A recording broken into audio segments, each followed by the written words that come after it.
وفق للصبر وفق للخير كله. من أجمل ما أسمعه أنا أو أقرأه في كتاب الله: إني جزيتهم اليوم بما صبروا أنهم هم الفائزون. شوف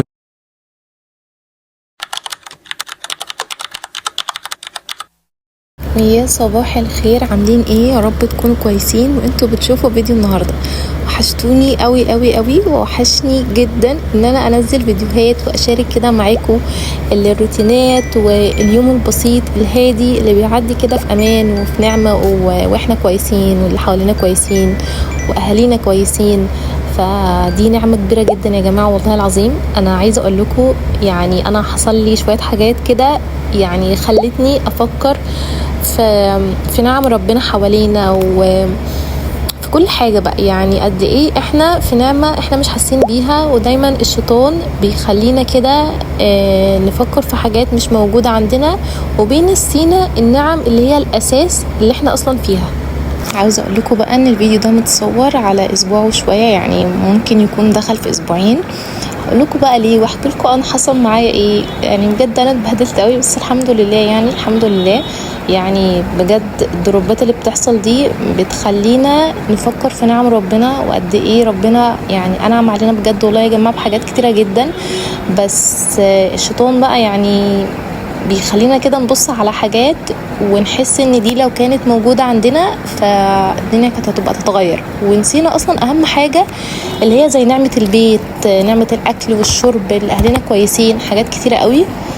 المهم بقى يا جماعة في حاجة مضايقاني قوي، وهي موضوع المصالح الحكومية.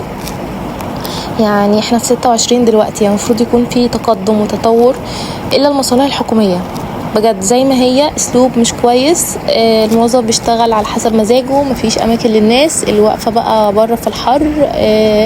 الموظف بيشتغل حرفيا يعني بمزاجه. يعني عايزين مثلا نخلص الورقه الفلانيه، لا انت تيجي تحجز مش عارفه يوم ايه الساعه 3 4 5 الفجر. فالواحد بيستغرب، يعني هو انت اللي بتقوله ده صح ولا انت بتهزر ولا انت بتعمل ايه الكلام ده؟ بجد المفروض يكون في حل للموضوع ده. يعني انا اخدت اسبوع كده زي الفل. المهم بقى انا من ضمن الاسبوع اللي هو بتاع المشاوير المصالح الحكوميه دي، جيت في يوم جايبه اخري، فعملت لي بقى سندوتش كده ونسكافيه وظبطت الدنيا. وكان الاوضه بتاعتي كده محتاجه ان هي تتظبط شويه، برضو عملتها. وزي ما بقول لكم ان ده يعني على كذا يوم مش يوم واحد بس، يعني عملت كذا حاجه بس مش في يوم واحد. تاني حاجة بقى وهي كده الدروبات اللي بتحصل زي ما انا قلت لكم، اللي بتخلينا نحمد ربنا على كل حاجة. يعني البيت ده يا جماعة بجد اعظم ملجأ واكبر نعمة احنا مش حاسين بيها. يعني بيكون في استقرار، بتبقى في ناس تانية بايتة في الممرات والمستشفيات. يعني احيانا كده بنحتاج نخرج بره بيوتنا علشان نعرف قيمتها، وبنحتاج برضو نشوف تعب غيرنا في المستشفيات علشان بجد يا جماعة نبص ايدينا وش وظهر على نعمة العافية والستر والصحة. فعاوزين دايما نفكر نفسنا بالنعم اللي عندنا، وما نسيبش بقى الشيطان يتحكم فينا ويخلينا او يلهينا عن النعم اللي هي حوالينا. فترة يعني كانت صعبة بصراحة، بس الحمد لله عدت على خير. يعني لف بقى في مستشفيات وعيادات ومعامل تحاليل. يعني الواحد فعلا ما يقولش ان هو زهقان. يعني انا اوقات كده بيجي عليا مثلا وقت انا زهقانه، ليه مفيش حاجه جديده في حياتي، ليه مثلا مش عارفه ايه وكذا. والشيطان ده بيفضل يخلي دماغي كده تلف. ولما بقى بيحصل دروب بنقول فعلا نعمه البيت دي يعني حاجه فعلا. في ناس كتيرة جدا بتتمنى ان هي تكون عندها بيت، عندها حياة، عندها استقرار في حياتها ذات نفسها. اليوم العادي اللي احنا بنصحى فيه، نشرب، نفطر، نقعد مع اهالينا ومش بيات بقى في مستشفيات، مفيش لف على المستشفيات، قلقانة حد تعبان مستني سرير يفضل في مستشفى عشان يتحجز فيه وهكذا. فاللي يراقب العالم كده من بعيد قد ايه هيحس ان هو في نعمة كبيرة جدا جدا جدا، ان احنا نقوم كده من النوم اهلنا كويسين بصحتنا، قادرين ان احنا نتحرك ونروق ونعمل كل الحاجات اللي احنا شايفينها ان هي عادية ومش حاجة كبيرة. لا، هي حاجة كبيرة جدا. يعني كبيرة كبيرة، واحنا مفروض نفكر نفسنا بالنعم بجد انتوا مش هتقدروا تعدوها، يعني من كترها مش هتقدروا تعدوها. من ابسط حاجه للنفس اللي احنا بنتنفسه، اللي احنا قادرين نمشي بنتحرك، عندنا اكلنا، عندنا شربنا، عندنا اهلنا كويسين، عندنا بيتنا، حد عنده عربيه، عنده حتى لو مكنه، عنده ايا كان، دي كلها نعمه. فالحمد لله على نعمه البيت. كنت حابه اتكلم معاكم في الموضوع ده عشان في ناس كتيره بتقول مثلا انا ناقصني كذا وانا حياتي ناقصها كذا، وبيبص على حياة غيره فبيشوف ان الشخص ده عنده حاجة زيادة، بس هو حقيقي لو قعد معاه واتكلم معاه هيلاقي غير كده تماما. وربنا مقسم يا جماعة بقى كل حاجة، يعني مقسم الارزاق. هتلاقي ده عنده كذا بس عنده حاجة ناقصة، بس الشخص التاني عنده الحاجة اللي هي ناقصة بس مش عنده الحاجة اللي عنده. انتوا فاهمين؟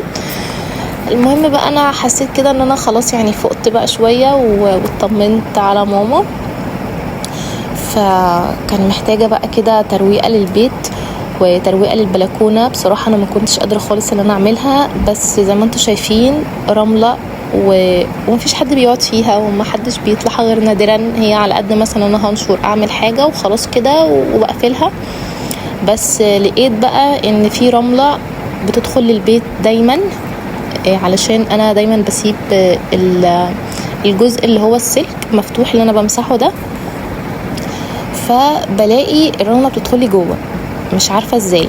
فانا قلت خلاص هكنس كده البلكونة سريعا. بصراحة هي محتاجة لها مسحة كويسة بس انا ما كنتش قادرة، يعني الحمد لله يعني. بس تحسوا ان عارفين انتوا فاقدين الشغف حتى في الترويق، هو الاحساس ده. وبعد كده قلت طيب اجيب اي حاجة كده بالله مية وامسح اللي هي الوزرة، لما اعتقد ان هي اسمها وزرة يعني، علشان يعني لما اطلع مثلا ساعات بقف فيها مثلا بالليل كده شويه فايه اسند مثلا فما تتوسخش، عشان احساس الرمله ده يعني بجد بيضايق قوي. فخلصتها بقى وقلت في مره تانية ان شاء الله يعني همسحها بقى وتبقى الدنيا تمام. بعد كده بقى نزلت جبت بقى شويه حاجات كده من السوبر ماركت، علشان كنت عاوزه اعمل ميني بيتزا. كان في ناس جايه تزور مامتي وكده، فقلت بعمل لهم كده ميني بيتزا. هقول لكم برضو عملت لهم ايه تاني. عايزه اقول لكم طريقه الميني بيتزا دي تحفه واحسن من بتاعه الافران. هتلاقوني عاملاها في فيديو قبل كده ان شاء الله، افتكر واحطها لكم في اول تعليق. سهله وبسيطه جدا جدا واحلى والله العظيم من اللي هي بتتجاب من بره. يعني انا كنت دايما بحب اشتريها من بره، بس من ساعه ما جربت الطريقه دي خلاص انا اعتمدتها.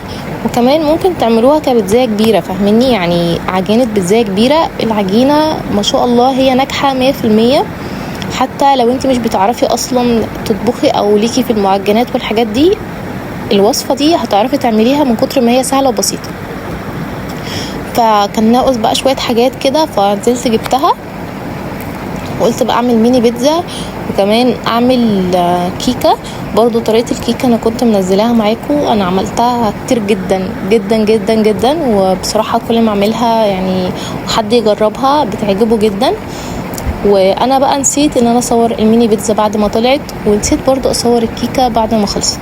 فاعذروني بقى الفتره دي علشان انا بنسى كتير، بس ان شاء الله نرجع بقى تاني ونعمل فيديوهات وروتينات ونشوف بقى يومنا العادي الطبيعي اللي احنا اصلا يعني، او اللي انا مفتقداه جدا جدا جدا، ان انا بقى ابتدي اليوم كده معاكم من اوله، مش يعني اجمع كام لقطه في اسبوعين علشان اعمل لكم فيديو. بس ان شاء الله هي فتره وهتعدي.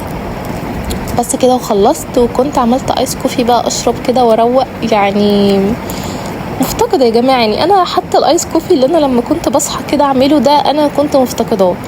فالحمد لله على نعمة البيت وعلى نعمة كل حاجة في حياتنا، وربنا يا رب يبارك في بيوتنا وفي أهلينا. وبس كده، باي.